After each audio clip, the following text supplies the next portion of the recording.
Halo sobat hidroponik semuanya, bertemu lagi bersama dalam acara pelatihan bertani asik dengan metode hidroponik. Sobat hidroponik semuanya, pada pertemuan kali ini kita akan mempelajari dan akan meneruskan tentang salah satu metode hidroponik yang dikenal dengan sistem drip atau sistem tetes. Nah, perlu kita ketahui sobat hidroponik semua, sistem drip atau sistem tetes ini merupakan sistem hidroponik yang berjalan ataupun sistem hidroponik yang mengadopsi dari sistem vertigasi atau perairan, di mana pada sistem hidroponik dengan sistem tetes ini tanaman yang dibudidayakan akan ditetesi dengan air serta nutrisi yang akan diberikan ke dalam air tersebut. Sobat hidroponik semua, sistem drip atau sistem tetes ini merupakan solusi bagi kita untuk membudidayakan hidroponik yang memiliki keterbatasan air yang cukup banyak gitu. Karena memang sistem drip ini banyak sekali dikembangkan di negara-negara Timur Tengah, termasuk berasal dari teknologi yang dikembangkan oleh Israel sebenarnya, sobat hidroponik semua. Tetapi untuk sistem drip atau sistem tetes ini bisa kita kembangkan dimanapun. Sobat hidroponik semua, untuk sistem tetes ini berbeda dengan sistem hidroponik pada umumnya, yang biasanya tanaman itu akan dimasukkan langsung ke dalam instalasi hidroponik, di mana tanaman akan berkembang dengan langsung di dalam net pot, baik ada media tanamnya ataupun media tanamnya baik berupa ropul ataupun media tanam lainnya. Nah, ini pada sistem drip atau pada sistem tetes ini tanaman dikembangkan dalam pot ataupun di dalam polybag, yang menjadi ciri khasnya adalah tetesan airnya itu dialirkan melalui pipa ataupun melalui selang PE yang kemudian akan menetesi sistem perakaran hidroponik ataupun akan menetesi sistem perakaran pada tumbuhan yang dikembangkan tersebut. Sobat hidroponik semuanya, untuk sistem drip atau tetes ini dibagi menjadi dua.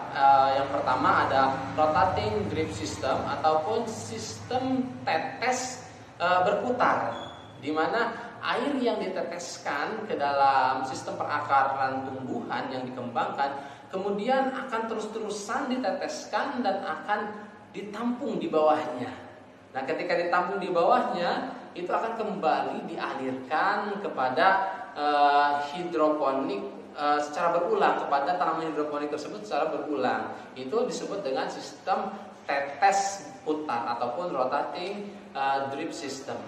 Adapun untuk sistem tetes yang kedua itu disebut dengan static drip system ataupun sistem tetes statis. Ini tanpa ada sirkulasi air yang berkelanjutan seperti yang pertama. Jika yang pertama air yang masuk ke dalam sistem perakaran itu kemudian akan berembes ke bawah dan ditampung serta akan diputar kembali. Pada sistem static drip system ini ataupun sistem statis non sirkulasi air tidak akan ditampung kembali. Air tersebut yang sudah ditetesi ke dalam sistem perakaran ya sudah dibiarkan gitu, tidak akan kembali ditampung dan tidak akan kembali disirkulasikan kepada tanaman. Nah, ini adalah dua sistem hidroponik dengan sistem tetes, tergantung nanti kita mau seperti apa membutuhkannya. Nah, sobat hidroponik semua, sistem drip atau sistem tetes ini umumnya digunakan untuk mengembangkan tanaman yang berbuah seperti melon ataupun cabai, tomat, dan paprika.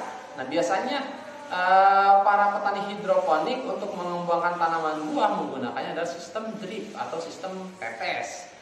Karena kalau dengan menggunakan sistem biasa ya ataupun sistem bukan non drip seperti NFT atau DFT, itu sistem perakaran tanaman buah yang cenderung harus kuat dan kokoh untuk menopang berat tumbuhannya tersebut dan berat buahnya nanti maka tidak akan kuat gitu. Sedangkan pada sistem drip yang mana media tumbuhnya ini masih menggunakan media tanah ataupun menggunakan sekam dan lain-lain, maka ini tetap kuat, perakaran tetap kuat, tetapi untuk pengairan dan nutrisi ini dialiri dengan sistem tetes ataupun vertigasi tadi, sobat hidroponik semua. Baik sobat hidroponik, tentunya setiap sistem dalam hidroponik ini memiliki kekurangan dan kelebihan sebagaimana sistem-sistem lainnya. Nah, untuk sistem hidroponik drip ataupun tetes ini memiliki kelebihan pertama, pemberian nutrisinya efektif sobat hidroponik semua. Efektifnya karena dia secara kontinu menetes ke daerah perakaran dan itu bisa diserap dengan maksimal oleh tanaman tersebut. Dan ketika kita gunakan sistem drip ini ditambah dengan timer, itu akan efektif sekali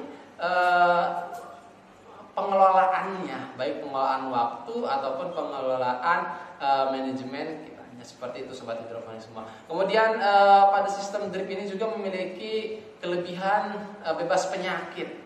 Artinya karena tidak saling terhubung antara tumbuhan lain dan tumbuhan satu dengan tumbuhan lainnya, maka ini ketahanan terhadap hamanya lebih kuat. Nah, berbeda dengan sistem hidroponik yang saling terhubung di bagian bawahnya melalui air, maka ini biasanya cenderung lebih mudah untuk menularkan hama kepada dari tumbuhan satu ke tumbuhan lainnya. Tapi dengan sistem drip ini lebih tahan terhadap hama ataupun penyakit. Dan sobat hidroponik, untuk sistem drip ini juga karena langsung menetes ke area perakaran, maka sistem drip ini dapat membuat akar menjadi lebih sehat sehingga tanaman dapat menyerap nutrisi lebih efektif, lebih efisien dan menghasilkan buah yang lebih bagus juga. Selain itu kita bisa memberikan nutrisi sesuai dengan pertumbuh kembangan dari tumbuhan tersebut. Bagaimana kalau dari benih kemudian sampai ke dewasa, itu pasti kebutuhan nutrisinya akan berbeda, apalagi pada saat proses pembuahan. Nah, sobat hidroponik, untuk kekurangan dari sistem drip tetes ini, yang pertama ini membutuhkan teknisi ataupun perancang yang kompeten tentunya, karena sistem drip ini harus bisa memastikan antara selang ataupun pipa satu tanaman ke pipa tanaman lainnya harus stabil gitu ya, tidak ada yang terlalu besar ataupun alirannya terlalu kencang ke satu tanaman, tapi harus stabil. Maka itu dibutuhkan perakit ataupun orang yang kompeten untuk merancang dari sistem drip tersebut.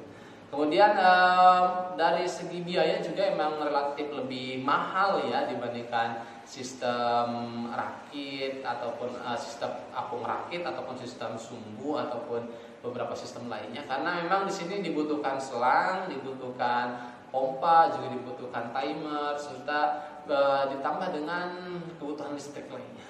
Nah, selanjutnya sobat hidroponik, untuk sistem drip ini juga biasanya ada yang terkendala dengan penyumbatan pada selangnya. Nah, penyumbatan pada selangnya, jadi ini harus selalu dikontrol bagaimana kalau sistem drip ini barangkali ada yang menyumbat, maka itu harus segera diatasi. Baik, itu merupakan sistem drip dari hidroponik yang bisa kita pelajari. Semoga kita semua selalu diberikan kesehatan, selalu diberikan semangat untuk terus mengembangkan budidaya tanaman dengan metode hidroponik. Semoga bermanfaat. Salam bertani asik dengan metode hidroponik.